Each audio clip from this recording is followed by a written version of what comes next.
Bertemu dengan saya lagi Ted dalam video pembelajaran teori portofolio dan analisis investasi. Video pembelajaran yang paling awal di dalam teori portofolio dan analisis investasi adalah bicara mengenai investasi dan konsumsi. Kita lihat sekarang, saya akan coba memberikan overview mengenai investasi dan konsumsi. Setiap individu bekerja untuk memperoleh penghasilan. Penghasilan yang dimiliki oleh seseorang merupakan sumber daya yang dapat dikonsumsikan pada saat ini atau di masa yang akan datang. Maka seseorang yang ingin berinvestasi, semestinya dia mau mengorbankan konsumsi saat ini.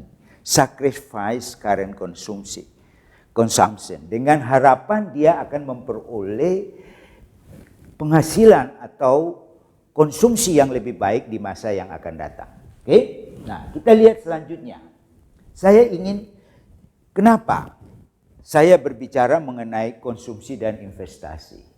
Karena kalau kita bicara mengenai wealth, kekayaan, kita bicara mengenai kesejahteraan seseorang. Yang kita ukur tentunya yang pertama, ya, dalam konteks ini asumsinya kesejahteraan itu kita ukur dari kekayaan. Maka kita lihat di sini, ya, ini adalah profil yang kita amati. Orang supaya bisa hidup sejahtera di masa tua, dia harus membuat rencana investasi. Dan apa yang terjadi? Kita lihat hasil survei yang dilakukan di negara lain, ya, karena di Indonesia kita belum punya. Ya, ini dilakukan di survei di Amerika. Apa yang kita lihat? Pada saat pensiun, kira-kira berapa persen orang yang pensiun dalam keadaan kaya atau yang kita sebut dengan rich? Hanya 1%. Berapa persen orang yang pada saat pensiun itu hidup nyaman, comfortable? Hanya 4%. Dan berapa persen pada saat pensiun itu dia bisa untuk mensupport dirinya sendiri? Hanya ada 5%. Dan ada 12% pada saat pensiun dia berkekurangan, insolvent. Dan ada 29% pada saat dia pensiun langsung meninggal, mati. Dan terakhir kita lihat yang paling banyak, 49%, hampir separuhnya pada saat pensiun dia sangat tergantung kepada keluarga, kepada negara. Artinya apa? Dia tidak bisa mensupport diri sendiri. Nah, maka kita bicara di sini pentingnya kita mengerti mengenai investasi dan konsumsi. Selanjutnya kita lihat hasil survei yang dilakukan juga di Amerika. Kapan sebaiknya kita mulai melakukan investasi? Ini yang kita lihat. Jadi ini adalah hasil survei yang ditanyakan kepada orang Amerika yang sudah pensiun, ya, lalu ditanya, ya, kapan sebaiknya anak mereka mulai melakukan investasi atau saving untuk pensiun. Dan yang muncul di sana kita lihat pada usia 22 tahun. Jadi pada usia 20 tahun harusnya kita sudah mulai melakukan saving atau investasi. Ini yang sebenarnya kita lihat. Nah, kenapa harus lebih awal? Ini kita lihat, menarik di sini kita lihat, ya, bahwa ya kita tahu apa itu investasi, ya. Investasi adalah komitmen atas sejumlah dana atau sumber daya lain yang dilakukan pada saat ini dengan tujuan memperoleh sejumlah keuntungan di masa yang akan datang. Ini yang sebenarnya kita lihat. Contoh saya ambil di sini. Investasi pada saham mengharapkan keuntungan dari kenaikan harga saham dan pembagian dividen. Bahkan waktu yang Anda korbankan untuk belajar, ini adalah merupakan investasi. Saya menghabiskan waktu cukup panjang untuk belajar. Dari taman kanak-kanak sampai menyelesaikan program doktor. Sekian banyak. Pada saat saya sudah menyelesaikan program master, saya sudah enak sebenarnya. Karena apa? Karena saya sudah banyak penghasilan yang masuk. Pada saat itu saya memutuskan untuk belajar. Semua penghasilan saya hilang. Ini adalah investasi. Semua penghasilan saya hilang. Ini yang sebenarnya kita sebut investasi. Tapi saya mengharapkan dengan selesai program doktor, program S3, mestinya saya akan mempunyai penghasilan lebih baik. Ini adalah investasi. Maka biasanya di perusahaan sekarang kita katakan ada istilah dengan human capital investment. Ada istilah dengan yang kita sebut dengan human capital investment. Jadi kalau mereka akan melatih karyawannya, ini adalah investasi. Karena diharapkan karyawan nanti akan bisa memberikan kontribusi lebih baik. Ini saya kira hal yang penting yang perlu kita perhatikan. Nah, kegiatan investasi dibahas pada bagian ini adalah investasi yang berkaitan dengan mengelola aset finansial. Saya tentunya tidak akan bicara investasi, karena investasi itu bisa berbagai macam jenis aset. Tapi khusus yang saya bahas di sini adalah pada aset finansial, atau yang kita sebut dengan marketable securities. Artinya apa? Investasi pada aset finansial yang bisa dipindah tangankan, bisa diperjualbelikan. Ini yang sebenarnya kita lihat. Nah, pada umumnya kegiatan investasi dapat dilakukan pada berbagai jenis aset. Ya, bisa pada real aset, bisa pada financial aset. Oke? Nah, sekarang kita lihat hubungan investasi dan konsumsi. Kesejahteraan moneter ditunjukkan oleh penjumlahan pendapatan yang dimiliki saat ini dan nilai saat ini atau present value dari pendapatan di masa yang akan datang. Ini yang sebenarnya kita lihat. Lalu kalau kita mengamati, orang seharusnya membuat keputusan seperti berapa banyak penghasilan saat ini yang seharusnya dikonsumsikan dan berapa banyak seharusnya diinvestasikan menurut preferensi dia. Oke, maka kita bisa melihat di sini. Saya hanya memberikan suatu gambar ya, bahwa kalau saya mempunyai uang sebesar 10 juta dan saya konsumsikan semuanya, yaitu di sini adalah kalau kita lihat nol ini kan sebenarnya menggambarkan yang kita sebut dengan keputusan untuk konsumsi. Jadi saya konsumsikan semua, maka setelah beberapa tahun kemudian saya tidak punya apa-apa. Tapi kalau saya hanya melakukan konsumsi sebesar 5 juta dan yang sisa 5 jutanya itu saya investasikan dengan asumsi akan memperoleh return atau bunga sebesar 4%, maka setelah satu periode tertentu, misalnya 1 tahun, uangnya sudah menjadi 5.200.000 atau 5,2 juta. Dan kalau saya tidak mengkonsumsikan sama sekali dan saya investasikan, uang saya menjadi 10.400.000 atau 10,4 juta. Ini yang sebenarnya kita lihat. Nah, maka kalau kita bicara mengenai investasi itu adalah sacrifice current consumption dengan harapan akan lebih baik, konsumsi kita akan lebih bagus di masa yang akan datang. Oke. Nah, kita lihat di sini. Maka pada saat kita bicara mengenai investasi, apa yang menjadi tujuan? Meningkatkan kesejahteraan investor secara lebih khusus lagi. Ada beberapa alasan mengapa seseorang itu melakukan investasi. Ada berbagai macam. Ya, dan saya sebutkan beberapa saja. Persiapan misalnya kalau kita sudah berkeluarga untuk sekolah anak. Ini yang sebenarnya kita lihat. Yang kedua, mungkin persiapan juga untuk masa datang yang lebih baik. Yang ketiga, kita bisa lihat mungkin mengurangi tekanan inflasi. Intinya bahwa pengelolaan keuangan yang baik dengan melakukan investasi itu adalah untuk mempunyai kehidupan masa depan yang lebih baik. Maka kita lihat selanjutnya. Di sini saya ambil contoh. Ya, bagaimana kita harus melakukan investasi? Kapan kita harus melakukan investasi? Saya mengatakan bahwa the sooner the better. Kita lihat di sini, untuk bisa menabung 2 miliar rupiah pada usia 50 tahun, maka tiap bulan kita harus menabung. Kalau saya lakukan itu mulai pada usia 25 tahun, maka setiap bulan saya hanya butuh melakukan investasi atau menabung sebesar 100.000. Sehingga pada saat saya akan mencapai usia 50, uang saya sudah 5 miliar. Tentunya dengan asumsi di sini ya investasi itu mendapatkan return tertentu.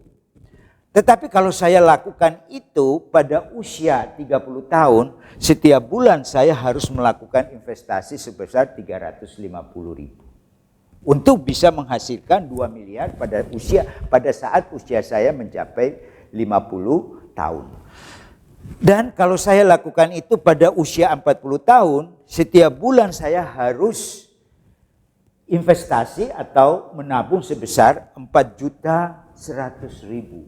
Bayangkan kalau saya lakukan pada usia lebih dini, 25 tahun saya hanya butuh 100.000. Ini adalah hal yang sangat penting. Kita lihat contoh yang lain. Saya ambil contoh yang lain. Ini menarik, contoh ini kita lihat. Ya, dikatakan di situ ada ya mahasiswa yang berusia 20 tahun dan dia sudah mulai melakukan saving atau menabung $3 setiap hari.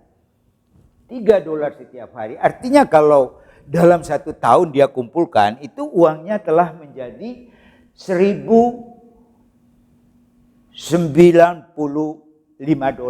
Dan kalau dia setelah 1 tahun itu dia akan investasikan $1.095, kita lihat dengan asumsi dia akan mendapatkan return 12%, maka berapa kira-kira uang dia pada saat dia berusia 65 tahun.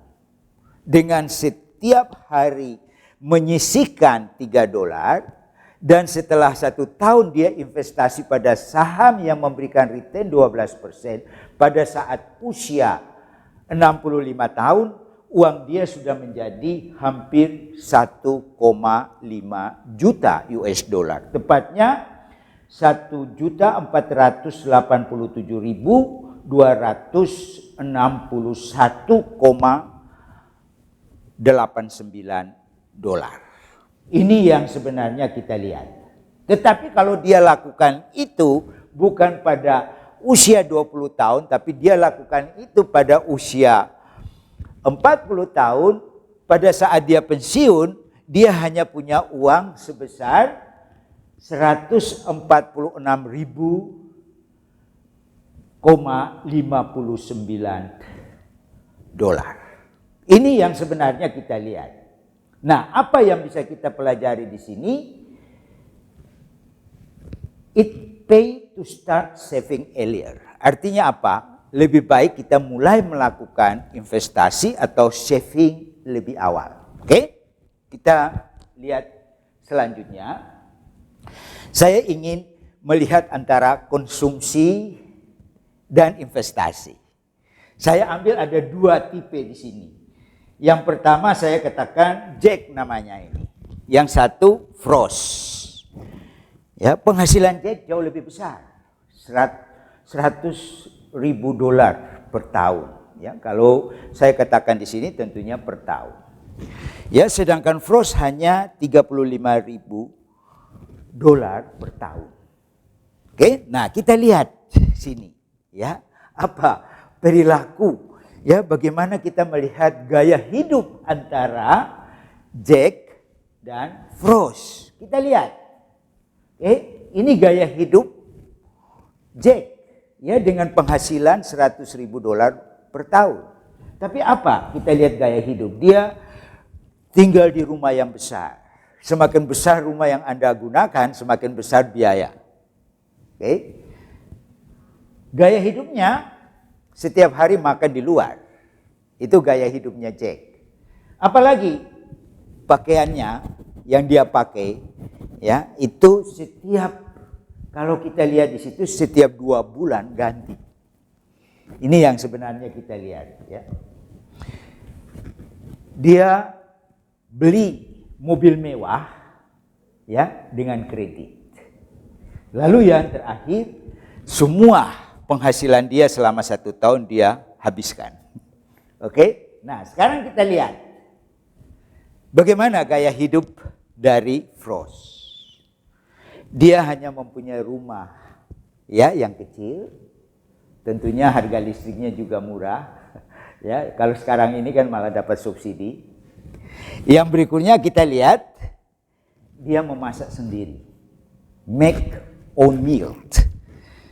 Dia mempunyai pakaian, dia pakai, kalau bisa baru diganti setelah sobek. Ini yang sebenarnya kita lihat. Wear his clothes till worn out. Oke, own his own Honda. Honda, ya, motorcycle, sepeda motor, ya, murah, harga bensinnya murah. Ya, dan lalu kita lihat setelah, ya, dalam 1 tahun dia masih punya uang sisa $5.000. Apa yang dilihat?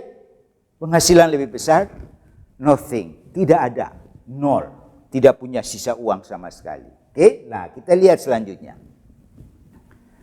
Oke, setelah 10 tahun, ini gaya hidup ya. Setelah 10 tahun, ya, kita lihat Frost itu punya 72.000. Jack tadi yang gaya hidup itu tidak punya apa-apa. Oke. Lalu kita lihat setelah 20 tahun Frost sudah mempunyai 228.000. Atau tepatnya $228.098.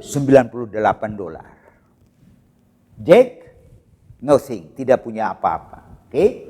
Setelah 30 tahun, Frost telah mempunyai uang sebesar $566.416. Jack tidak punya apa-apa. Lalu kita lihat, setelah usia 65 tahun, Frost telah mempunyai 1,3 juta US, sedangkan Jack tidak punya apa-apa. Sehingga kita lihat di sini bahwa gaya hidup menentukan. Seorang yang sebenarnya kesulitan keuangan sama dengan seorang yang mengidap penyakit. Itu kebiasaan penggunaan uang yang jelek bertahun-tahun, sama saja orang itu kalau ya makan itu tidak menjaga bertahun-tahun pasti akan ya berdampak pada kesehatannya. Sama juga ya pengelolaan uang yang jelek bertahun-tahun akan dampak pada kemiskinan. Anda tidak punya apa-apa pada saat Anda pensiun. Ini yang sebenarnya kita lihat. Tapi pada saat kita mau melakukan investasi tentunya kita perhatikan. Ya, kita harus sesuai dengan toleransi resiko kita. Karena kalau saya investasi mengejarkan return yang tinggi, berarti resikonya juga tinggi. Dan ini saya kira pembelajaran buat kita semua. Banyak orang yang sebenarnya uangnya itu hilang hanya karena gara-gara mengejar investasi dengan return yang tinggi. Dan saya kira kasus sudah terjadi di mana-mana. Kita lihat di Jawa Barat, di beberapa tempat, ya, dengan istilahnya investasi bodong atau istilahnya penipuan sebenarnya. Itu yang sebenarnya kita lihat. Oke, nah maka bagaimana proses kita melakukan investasi? Di dalam kita melakukan investasi, yang paling pertama kita harus menentukan tujuan investasi kita untuk apa. Yang kedua, penentuan kebijakan investasi. Ya, yang berkaitan dengan kita sebut dengan asset allocation atau alokasi aset. Batasan jumlah dana, pajak dan biaya. Ya, ini yang sebenarnya kita lihat. Yang ketiga, pemilihan strategi portofolio. Aktif, pasif. Seperti saya ini lebih banyak pasif. Saya beli reksadana itu kan pasif ya, karena dikelola oleh yang lain atau indeks. Investasi pada indeks reksadana. Misalnya itu yang sebenarnya kita lihat. Lalu ya tentunya kita akan melakukan pemilihan aset dan yang terakhir itu kita melakukan pengukuran dan evaluasi kinerja portofolio untuk melihat ya dengan tentunya acuan benchmark yang kita lihat. Jadi ini hal yang sangat penting. Pesan saya, sooner is better. Artinya apa? Semakin cepat Anda mulai melakukan saving atau investment, semakin baik. Semoga tidak terlambat. Kita bertemu lagi pada video pembelajaran yang lain. Terima kasih.